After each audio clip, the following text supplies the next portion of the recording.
Okay, well, let's get started. Oh no, we have got someone else that was lucky. Oh, nice. Just in time before I was about to start.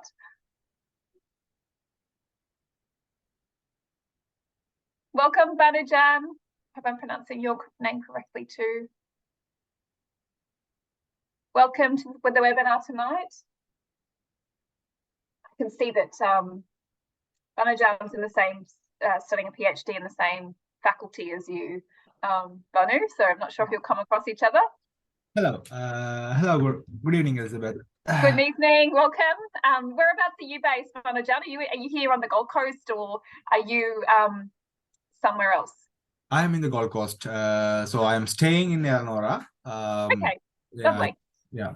Well, good. Welcome. So you're doing your PhD in Faculty of Science and Engineering, I can see. Yes. Yeah, wonderful. How far are you through? I started last week, so I'm new here. Good. Oh, very good. New. And we've got the other attendee here is Banu, and he's actually located in Melbourne, and he is doing a coursework master's in software engineering. So you're both in the same faculty, but located in different areas. Did you, Banujan, did you come to the face-to-face campus scpa association get together today at all? Did you come today in? in the lunch I was there. You were there, lovely. Okay, so Alison was just here before. She's just popped off, but she was here, so you may have recognised her, but that's wonderful. Lovely. So just to be respectful of both of your time, I'm going to get started. We are starting 5 minutes late, but I'll try and still keep to our 6:30 for us here in Queensland, and 7:30 finish. Okay. Yeah. For Manu, so we'll get started. So this session is being recorded, and it will be shared with the other students who registered for the webinar. So then, if they weren't able to attend, they can still use this as a resource. So welcome both of you. In tonight's webinar, we're going to talk about debt. So obviously the name of the webinar that you've joined up to is Demolish Your Debt. I do just like to do a quick disclaimer that what I share in these webinars are really for educational purposes. So it's not about giving you investment, legal or tax advice, but it's really educational to hopefully empower you to make decisions about your financial situation. So just a key little disclaimer there. Also, before we start, the acknowledgement of country, I'd like to acknowledge the traditional custodians of the various lands from which, we're all connecting from today for this webinar. So, which is lovely. We're coming in from different places in Australia. I pay my respects to the elders past, present, and recognise and celebrate their connection and role in caring for country over thousands of years. May their wisdom and strength be with us today. So welcome. This is just a quick slide to really acknowledge, particularly for other students too who are listening back to this recording, I really like to acknowledge the vast variety of fields from which you're all connecting into this webinar and seeking, education, financial literacy education. So I know we've got people studying of those who are registered across the business, law and arts faculty, health, education, and our two attendees tonight are from the Faculty of Science and Engineering. So lots of amazing work that you're all doing. So welcome and thank you for that. A quick little introduction about myself. So my name is Elizabeth, or Liz McLardy. I'm a CPA, and I've sort of worked as a corporate accountant for the first sort of 10 years of my career, mainly focusing in on senior management accounting across a number of sort of top ASX 100 companies like airline industry, Bank of Scotland, Westpac, University of Canberra. And then I moved into education. So I was actually teaching as a lecturer with you guys at Southern Cross University for about 5 years. And then I've moved into teaching at Swinburne University. But I partner with the SCPA in my capacity as a financial literacy coach, really, and somebody who can share financial literacy education to really assist students who are, in the master's or PhD programs, to really help you to, I guess, bridge that gap that often exists around the financial literacy education, or the big gap in the lack of financial literacy education that was received. So that's a little bit about me. What I would like to cover today, in terms of the hour that we have today, I'd like to sort of cover three main topics. And as I go through them, please feel free to interrupt me if you've got any questions. I will have little prompts where kind of ask for you to consider what you would do in a situation. If you feel comfortable to share your response, please do, by turning your microphone on or using the chat, whatever you're comfortable with. So I'm going to go through some sort of more theoretical financial literacy educational information. So we're going to look at, what are some of the strategies around paying off debt quickly, and then what are some of the practical ways that you can unlock cash within your existing financial situation to try and pay that debt off, and also what you might like to consider before you take on any further debt as well. So 3 key topics tonight. At this stage, I'd also like to acknowledge, for you both here and those listening back, that everyone's financial situations are so different. So when I present these webinars, they're quite generalised, but I'm hoping that there'll be little, nuggets of wisdom for everybody within the contents. But I can't, customise or tailor what I talk through to any particular scenario, but hopefully you can gain something from it. If there's anything particular that you want to sort of go into further, I'll share at the end that there is free financial coaching with me available through the scpa. So that's something that you could consider if that seems like it's something you would be interested in. So once we've gone through these kind of 3 topics, I also wanted to share with you some Excel spreadsheet sort of structuring that I've prepared to kind of give you a really practical tool that you can use to actually then insert some of your own financial situation and make some decisions about, okay, which debt am I going to pay off, what makes sense. So I will go through that towards the end as well. I'll then make sure that Alison sends that out to you, hopefully tomorrow, so that you have access to those Excel spreadsheets as well, if that's something that's a useful tool for you as well. So as I go through, I'm not sure of your financial situations, and I'm not going to ask, so I don't know what kind of debt that you have. I assume that you both, and obviously the students listening back to this may have some kind of debt if you have an interest in this. So I'll kind of talk generally about, different approaches to take, just depending on the types of debt that you have. So the first slide that I wanted to go through and topic is really to think about, okay, what are some of the ways that I can pay off my debt quickly? So starting from that position that, okay, I have debt, and we're not actually going to go into what often in accounting we talk about as good debt versus bad debt. We're not going to go into the depths of that. We can kind of talk about it at a high level, where what we would generally focus on in terms of improving someone's financial situation is that you would prioritise the debts, what we would label consumer debts. So you would be prioritising any credit card debt that you might have, any of the buy now, pay later scheme debt that you may have, car loans, things like that. So those are kind of the consumer debts, or the bad debts that we might label, although we've got to be careful about that. So those are the kind of your priorities. And then you would then be looking towards paying off your mortgage as quickly as you can.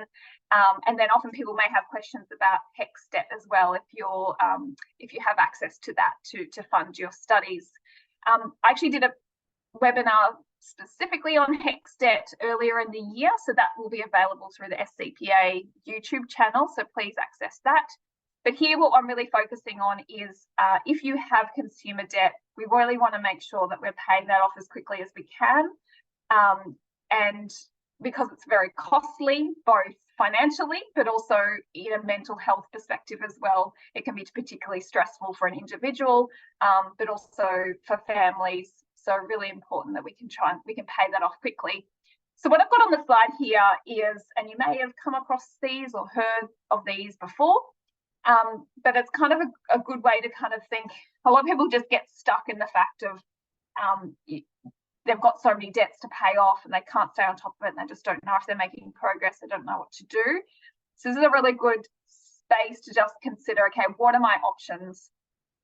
So the first method that's kind of commonly labelled the snowball method is where what you would do is you would take note of, list what all your debts are. So what is the amount that you owe for all of the individual debts that you might have. So if it's a credit card, personal loan, whatever those amounts are. And I'm going to show you a practical example once we get to the end of this too. So we've got something we can really anchor ourselves in with. But the snowball method really says that, okay, we're going to list all of our debts, and then we're going to reorder them so we know what the smallest debt is first.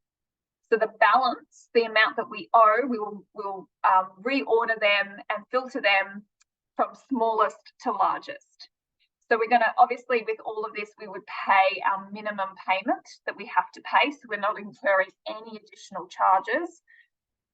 So we'll pay the minimum on all of the debts, but then we would prioritise paying off that smallest debt first. So that's why this is called the snowball method, because what happens is you build up momentum. So paying off debt, like incurring debt, is not just a mathematical scenario. It's very behavioural and really impacts our psychology. So whilst the snowball method, and when we get to the debt avalanche method, you'll see that financially, the snowball method may not seem like it's the most efficient, because usually what you would think is, I need to pay off the debt with the highest interest rate first.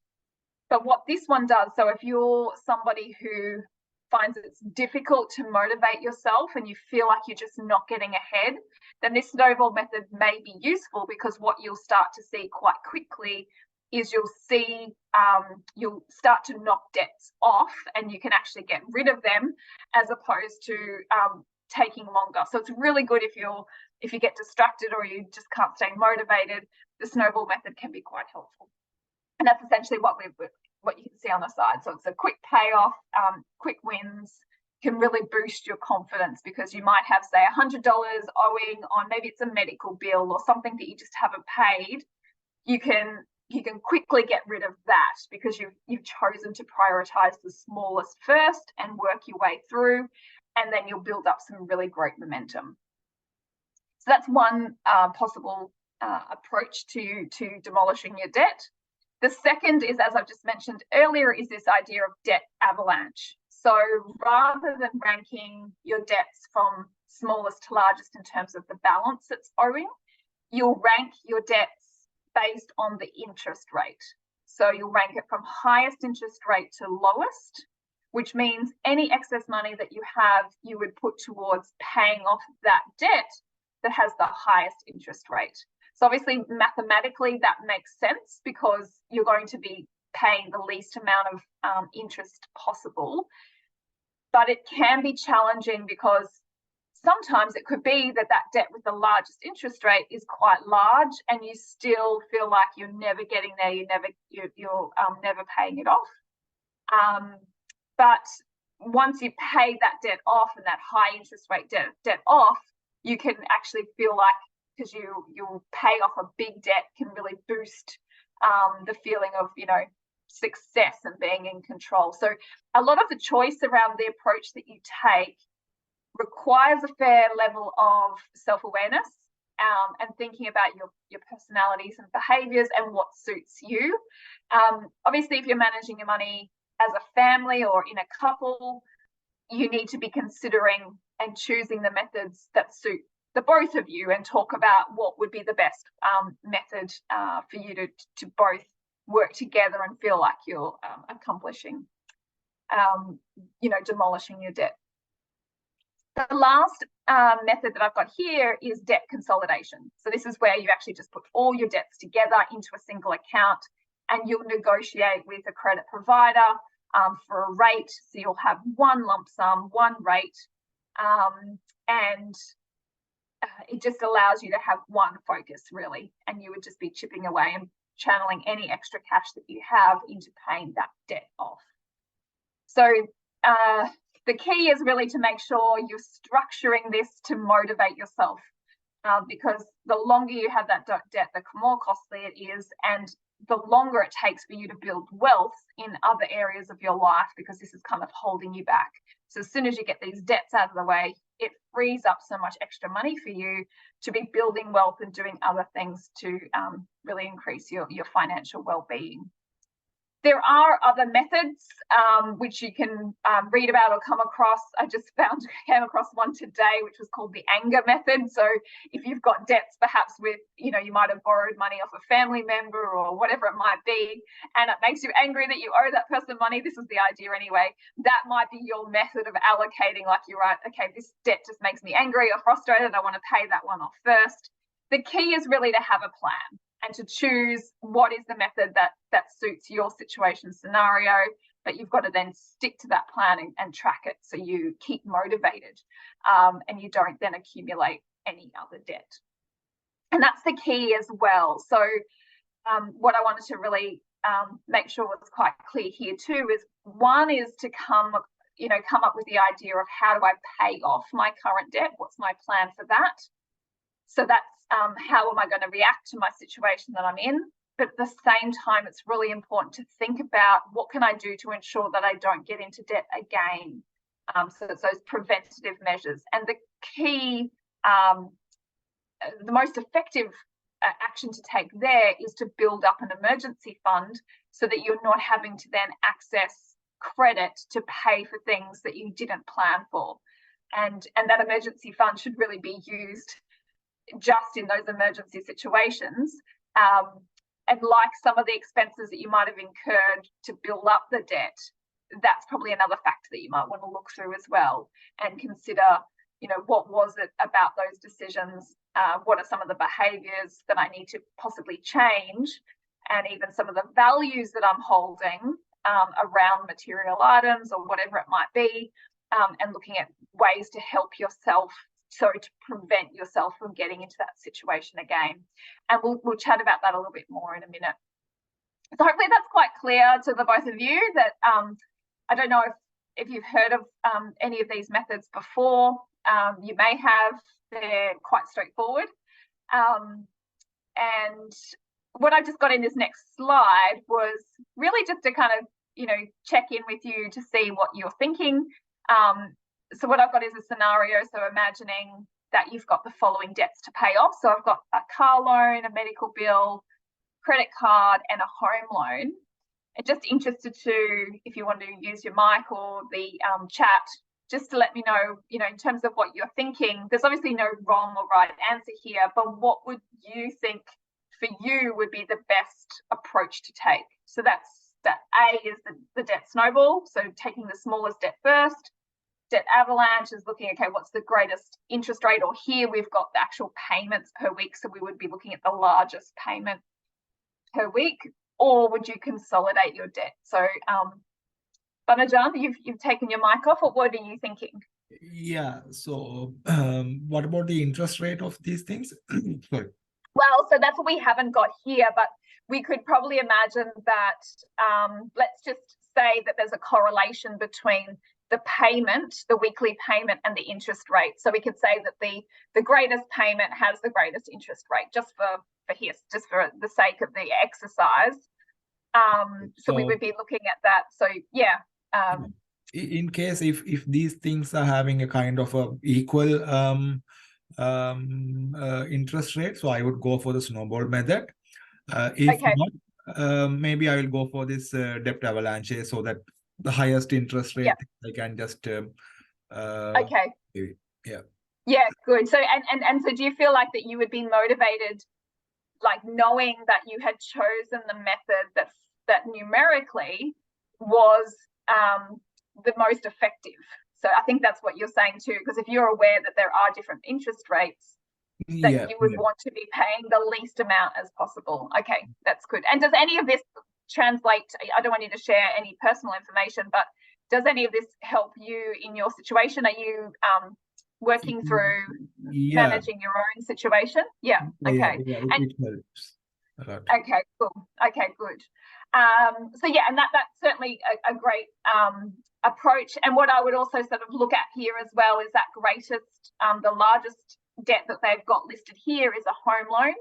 And as I was discussing earlier, that in terms of prioritization, and usually you'll find anyway, if you were using the debt avalanche or the snowball method, your home loan is likely to be the last debt anyway, because it's usually the biggest and it can have the lowest interest rate in comparison to other consumer debts. So that's a perfectly reasonable priority to do. So leave that one last and really focus on the really costly consumer debts first. So I'd be paying those off. It also then just frees up psychologically. You don't have those debts to deal with anymore. And what it means then is you've also then, once you've demolished those, you can channel that extra momentum that you've built in paying off those smaller debts to your home loan, and you'll find that you'll really bring in some great momentum there and be able to get rid of that, because that would certainly be your next goal. So that's fabulous. So that's good. So we've kind of talked about a couple of methods that we can use. What I wanted to look at next is, what are some of our options in terms of how can we pay it off quicker? Okay, so once we've thought of a method that we're going to follow, what can we do to pay it off quicker? As I said, I'm going to show you in the worksheets, the dollars and cents, how we can actually figure this out, because we're kind of just talking high level conceptually here. But really, if we're looking at freeing up extra cash, we need to look at, we've kind of got two levers. So we either, increasing our income. So when we increase our income, it's really for the purpose of then channeling whatever that extra income is to paying off those debts so we can get rid of them. So just a couple of, high level possible ideas that you've both probably looked at before, perhaps, or maybe some of them are new. But, it's really looking at, is there any possibility of promotion in the current work that you're doing? And even if it feels like that's not a possibility, speaking to your boss around, options of, progressing to a more senior level. What could that look like? What would you need to do? Possibly doing that already by doing the studies that you're doing now, and maybe that's part of that that plan, but still, worth considering. Is there a new job that you could do? Perhaps you're in a job already, and it may be worth just looking around just to see, is there other work that you could do that you could get paid more? Is there any practical possible part-time work that you could be doing as well? So obviously this is all individual. Everybody has lots of different personal situations, and it's not to promote burnout because everyone's studying, obviously, and if you're working as well, I know that's a large load. But is it that perhaps you're doing a bit of part-time work, you might be able to get extra hours doing something else? Is that a possibility? Is there something that you could do that's a hobby, or, like Uber or Deliveroo, whatever those little things are on the side that fit in with your lifestyle, that could still earn you a little bit of money to really channel towards that debt and make sure you pay it off as soon as you can? Because everyone's so advanced in their fields as well, tutoring in your field can often be an option too that can be paid, reasonably well.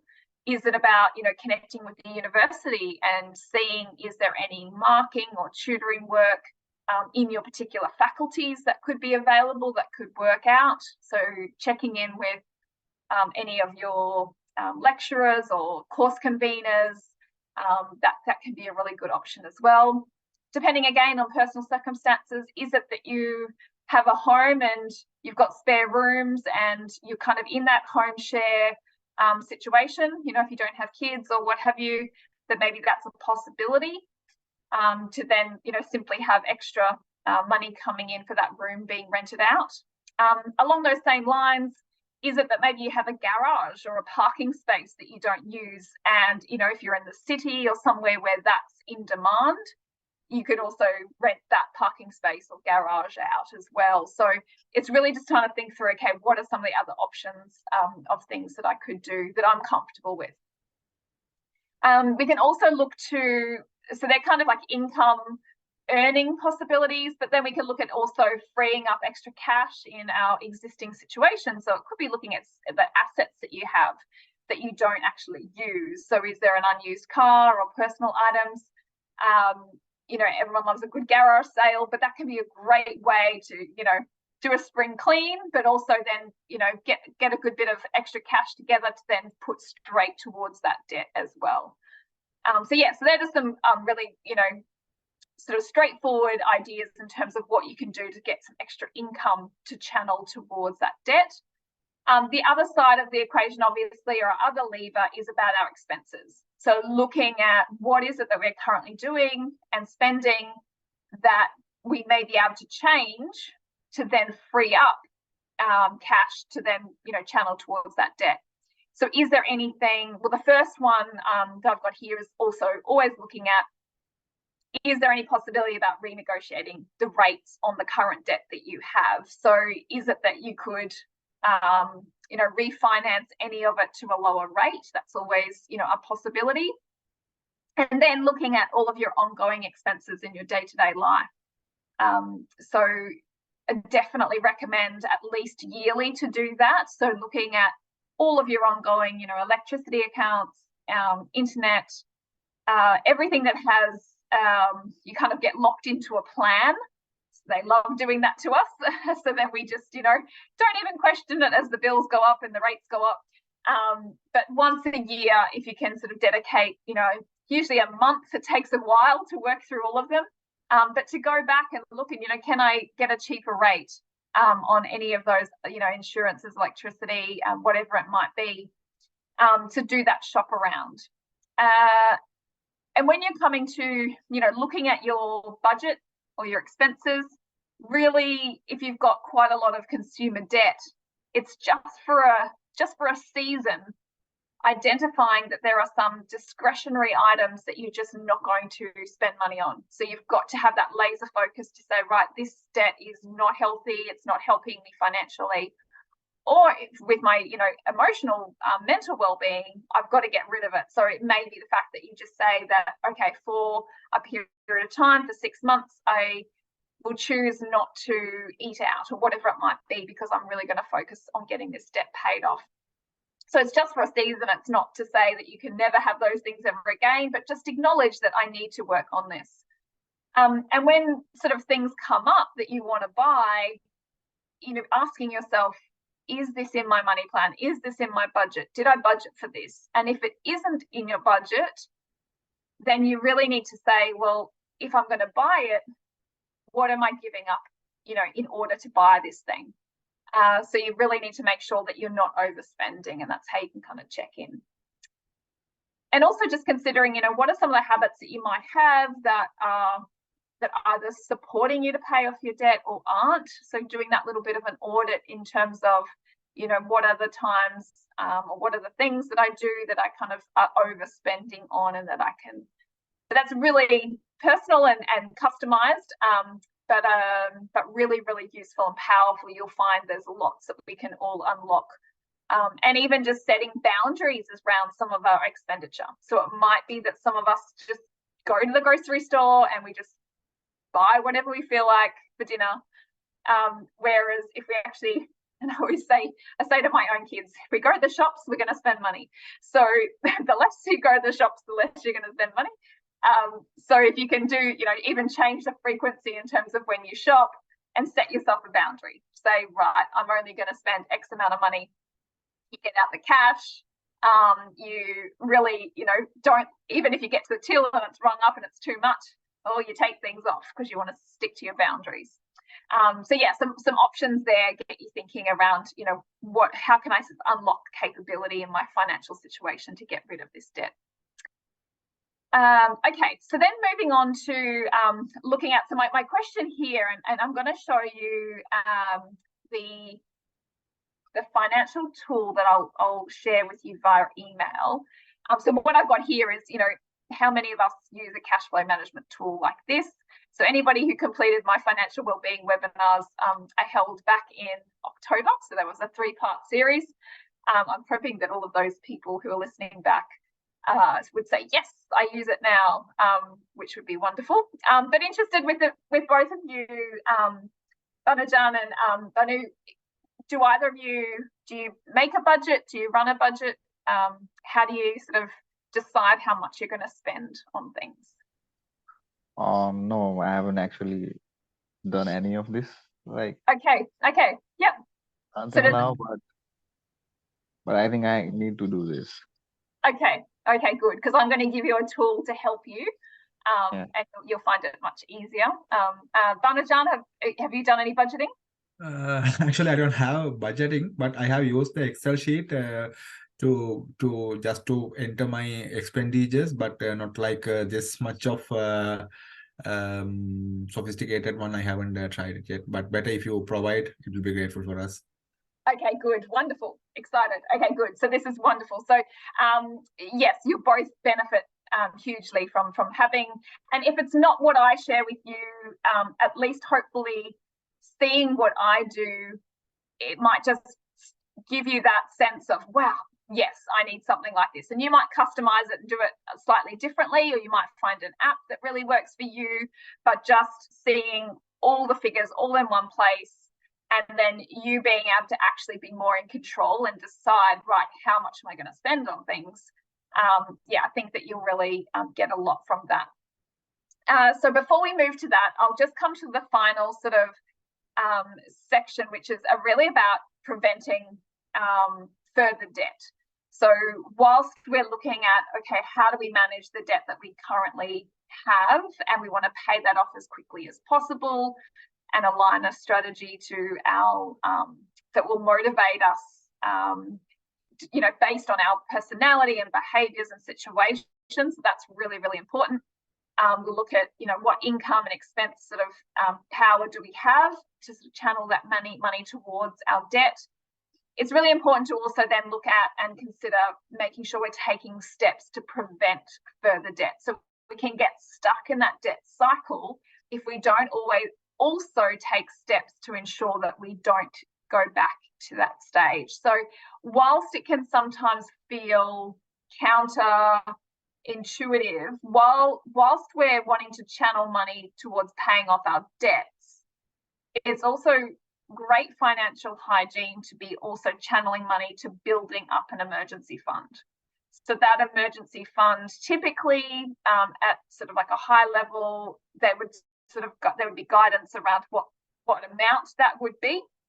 But to begin with, you know, saving up to having an amount of about $1,000, you know, which you could access if you needed it, is going to help you in that situation where maybe there was a medical situation and you needed to get help for something, and instead of putting it on credit or that bill, you know, obviously accumulating interest, you could pay that from the cash reserves that you had set aside. So yeah, if you can build that up to $1,000 to begin with, and then aim to put aside, depending on situations, so 3 to 6 months worth of expenses. So we need to have an understanding of what are our yearly expenses to then know what 3 to 6 months worth is. So we would set those aside. That's typically a good amount. For other people who perhaps are later in life, or who have children, or work in jobs that perhaps are difficult to, so if they lost their job, it was difficult to find another one. These are just some of the considerations in terms of how much emergency fund you would like to have. And often it's really about that. So it's those situations where you might lose your job, you might be needing to, you know, give yourself that buffer of money to see through, you know, the twists and turns of life. So when something happens, but if you can build it up to $1,000 first, and then 3 to 6 months, and then reflect on, you know, what is an emergency fund that you would feel comfortable with. So it can go up to sort of 12 months worth of, some of my clients like to have 12 months, and then older clients who are approaching retirement will have 2 years. So they'll like to have access to 2 years worth. They won't be working. and they don't want to have to be selling some of their retirement savings at times when the market might be down, etc. So some things to think about in terms of how much you put aside. But in addition to that, so there's some of those sort of financial things we can do, but it's also some of the mindset or behavioural things that we need to change as well. So it's thinking about, why was it that I got in debt in the first place? And so only we know why that is for our particular situations. So being really honest with ourselves about why that occurred, and then looking at how we can support ourselves going forward to not fall back into some of those traps. So things to just consider, as I mentioned before, so if something comes up that you think, oh, that's nice, considering, do I really need to buy it, or is it that I just want it? Particularly if you've got any debt, there shouldn't be any discretionary spending at all, because you really want to make sure that you're getting rid of that debt straight away. Can I save up and buy it with cash instead? So don't go back to thinking, oh, if I've got this credit card or this debt facility, I can just pay for it that way, or I can pay for it through my home loan that might have revolving credit. That's a dangerous sort of zone to get into as well. So if there's something that you particularly or you need, save up for a second-hand car, as opposed to getting a car loan that's going to cost you, $500 a month or something. And also making sure that you're really informed so you don't, and this can probably help you more than, I'm not saying that you, my key message is really around not getting into any debt in the future. So if once you've paid it off, you cut up all your credit cards and you make sure you don't have access to those facilities, because we don't want them. But it's sometimes worth considering what the real cost of some of the items are that you've purchased, by looking at, okay, what was the price, and now all the interest and the fees that I've been charged. Sometimes that can help motivate people to not get into debt again, because you go, well, oh my God, that wasn't just $100. That actually ended up being $1,000 because I took 3 years to pay it off or something. So yeah, really important to bring some of that back into visibility, because you won't want to go back to that. Can you buy something secondhand? So, we can get into the culture of wanting fancy new things all the time, but also looking at, what are some of my other options in terms of things that I want. Secondhand things obviously is a no-brainer. Looking at some of the other things here. So am I buying something that will increase in value? So that's, a little bit around the mortgage in the house as well, or an investment property. So that's a different kind of debt. But really we're focusing here on the consumer debt for tonight.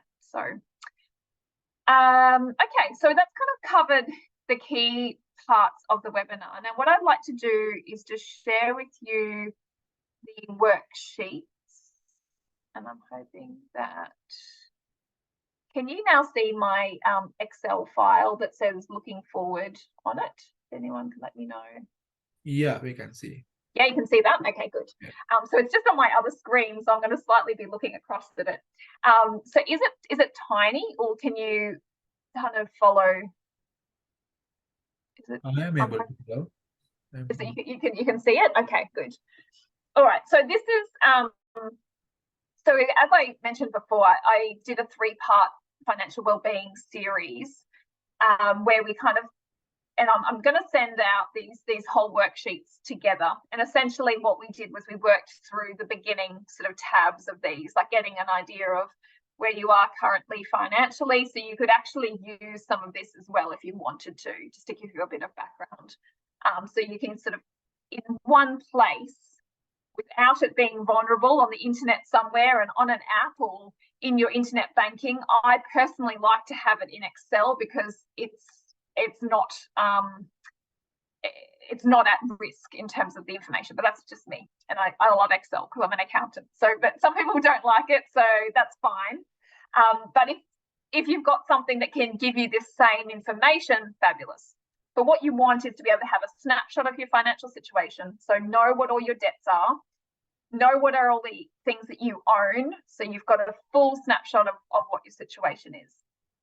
I won't go through all of the tabs because that's what we covered off, but what I want to really focus on here is if it is that you've got debt that you're currently paying off, what I would recommend is certainly having a budget to begin with. So as you can see here, and this is just how I've set it up, and I've tried to modify the language to make sure it's not as accounting, or some people don't like it. So what I've got is on the left-hand side, I've got the inflows. So this is all of the money that, and usually I would recommend doing it for sort of 12-month period, but if you want to do it for a different period for whatever reason, you know, if you've got different things that are changing, you might want to do it for 6 months. I wouldn't do it for longer than 12 months. Sort of, you know, managing it 12 months at a time is very good. And usually that's when things will change anyway. So prices go up for things. So 12 months is usually a good basis. So I would look at, okay, what are all of the sources of income that I receive? So obviously this is different for everybody. Some people are receiving payments from, you know, Centrelink for studying in Australia. Other people are doing part-time jobs, whatever it might be. So you can completely modify and customize this. So you would just, you know, type in what your jobs are here, and then someone's going to undo that. You would just replace what I have listed here. I'm just going to go back to that. You would label them if it's the employer name, and then indicate how much it is that you earn. And really important that it's excluding tax. It's just easier to do that, so then we don't have to also kind of think about the tax liability. But if you include your after-tax pay, the money that you receive in your account, that's the easiest. And what I've done is obviously some jobs are paid differently. So some are monthly, some are fortnightly, some are weekly, and that can sometimes then make it hard for us to budget. So what I recommend is putting in the frequency in which you get paid, how much the amounts are, and sometimes you might have to take averages, because if it is that you're a casual worker, I would look back over the last 12 months or get an idea about, you know, what would the average be. And then I have the yearly column. So then you can work out what the yearly amount is for each of those different types of jobs. And then I've converted all of them to fortnightly. So you could change that if you wanted to, but what I kind of go off is a fortnightly budget. So then, you know, like approximately every fortnight, I would have $3,900 coming in. That's essentially what this is saying. And obviously this is different for everyone. So this might seem like a lot of money to some people, might not seem like much to others. Here I've got two people's income. So it's a situation where there's a partnered situation, they're doing a budget together if you've got a family. So that's what this is telling us. So we've got $3,900 coming in every fortnight.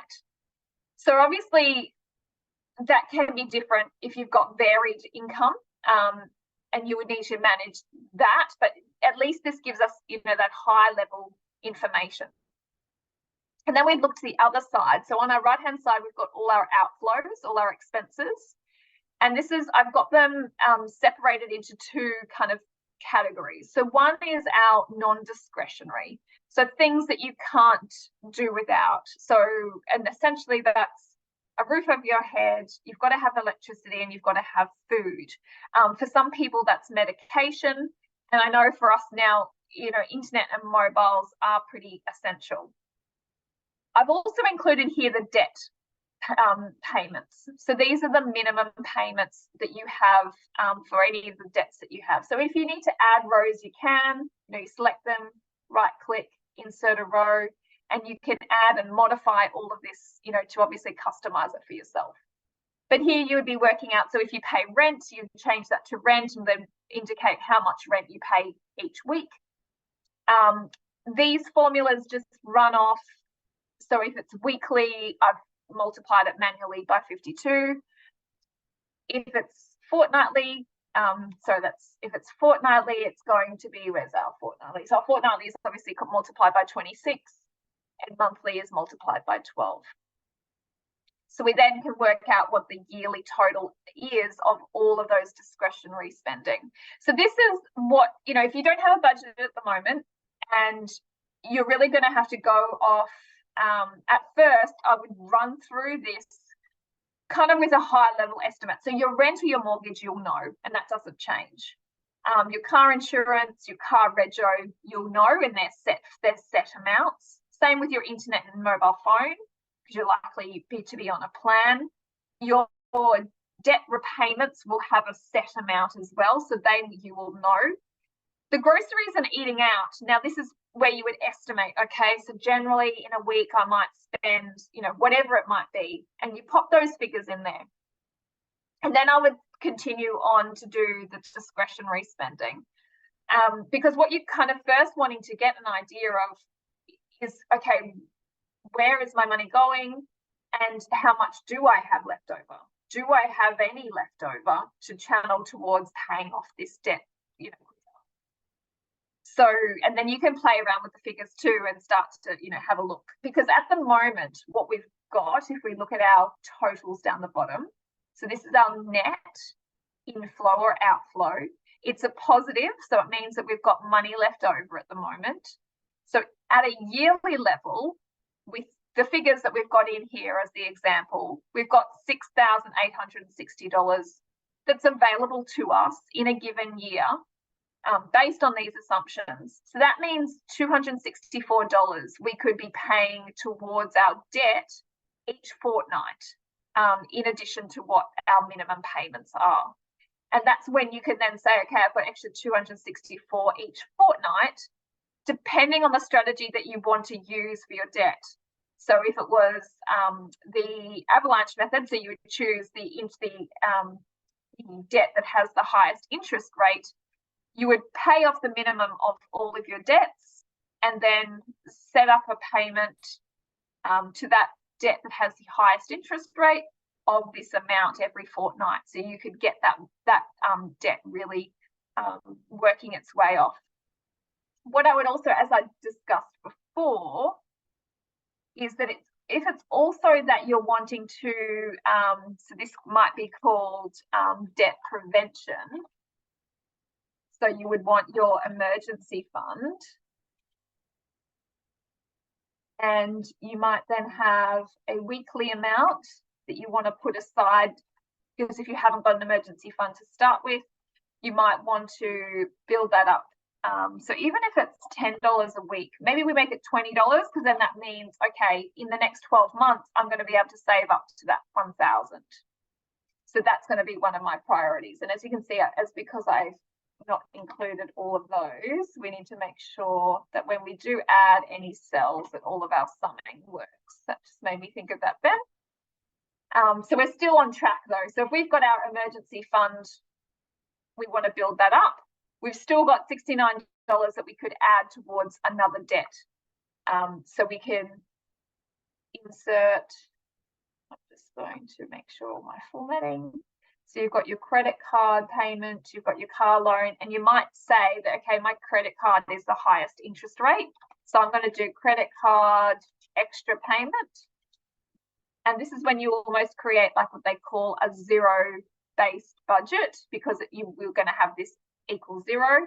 So what we would do is we would go fortnightly, we're going to include that $69, and we're going to multiply that by, and then we've got a zero-based budget. So every dollar we earn has got a job to do. So some of it's paying our mortgage or our rent, buying groceries, eating out, etc. So that's how I would modify it and keep track of it. I didn't talk much about the discretionary stuff.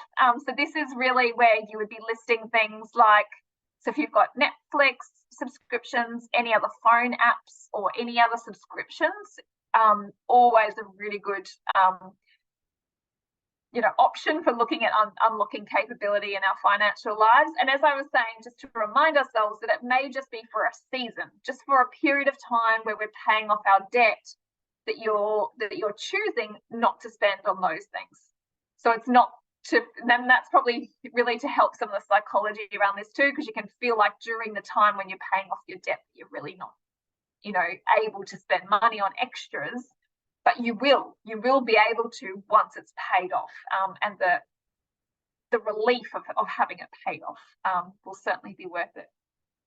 So, you know, clothing, shoes, donations, entertainment, and it's up to everybody to think about, you know, what is discretionary and what's not. And that's, you know, really, it's your money, you get to choose. But you can start to see, you know, what the impact is of some of the decisions of where money's going.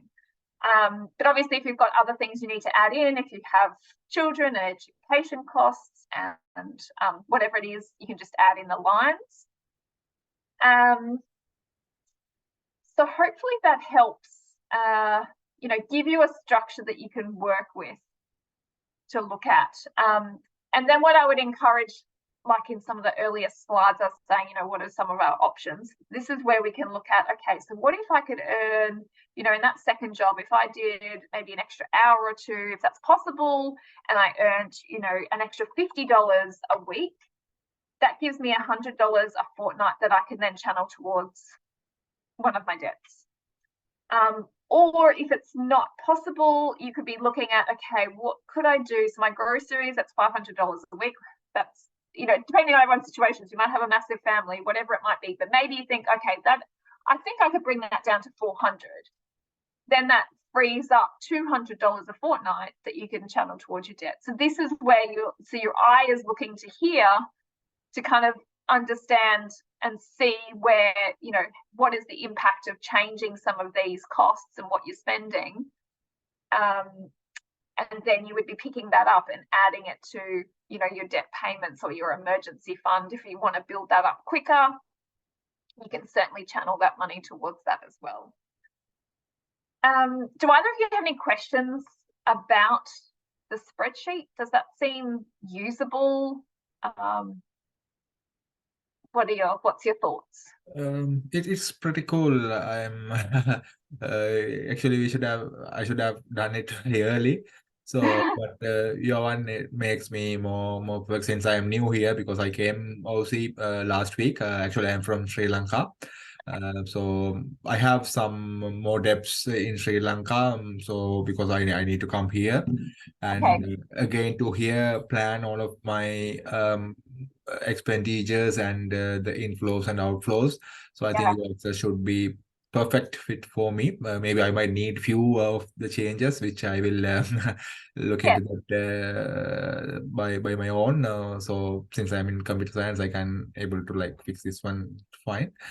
And yeah, that's pretty cool. Thank you. Okay, cool. No, you're welcome. Good. I'm pleased. And hopefully you can see just through me kind of fiddling around that modifying it is quite straightforward.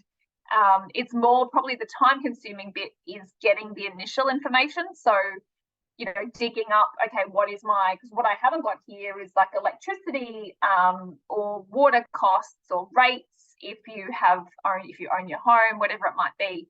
So you will be, you know, gathering that information and putting it in. Another thing it's worth considering is that knowing that it's kind of a working model, that you won't stop using it. So don't think that it's ever perfect or that or don't be frustrated that it's never complete. It's a budget, it's a tool, it helps you to make informed decisions. It empowers you to do that because you've got the information there. Some expenses might be higher in some months or lower in others, and you're going to have those situations and you'll find ways to manage that. But having a space to structure it puts you in charge. And I think that's what's really helpful about this as well. So I'm pleased about that. So that's probably the key tab or spreadsheet that I would say to focus on in terms of getting some immediate you know, help in terms of that, you know, budgeting for the next 12 months, and a great time of year to do it as well. You're getting yourself all set up and ready for the next calendar year. So 2024, you'll have a really good plan in place. And in terms of, there's a couple of just little tabs that I added in the back here, although I personally don't use them. I find just using this sheet quite easy. So in terms of, as we talked about, you know, getting the minimum payments for our debts and then thinking about, you know, where can I channel it? These two, so this one in particular kind of gives you, this one I sourced It was just another way of looking at, okay, so what are all of my sort of structuring your debt, if that's something you wanted to focus on, listing what the debts were, what the balances are, what the interest rates are, what the monthly payments are. So you've got that snapshot. And then some of that information you'd obviously feed into this, particularly the payment information. But this is probably where you would make that decision about, you know, which of the debts am I going to prioritize. So here they're focusing on, they've ranked them in terms of the interest rate. I know they're actually out of order. So the car loan, the student loan. But you can then obviously, you know, make that decision there. So you can use that as an option. So what they do is then look, okay, what's my repayment budget? How much have I got available to repay?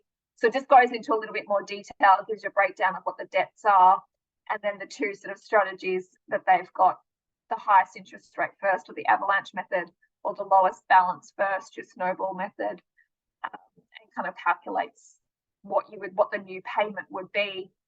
So it's essentially what we had done back here. It's just taking any of that excess, and I've just added it as an additional line to your budget, so you know that that's extra money that you would channel towards that particular debt.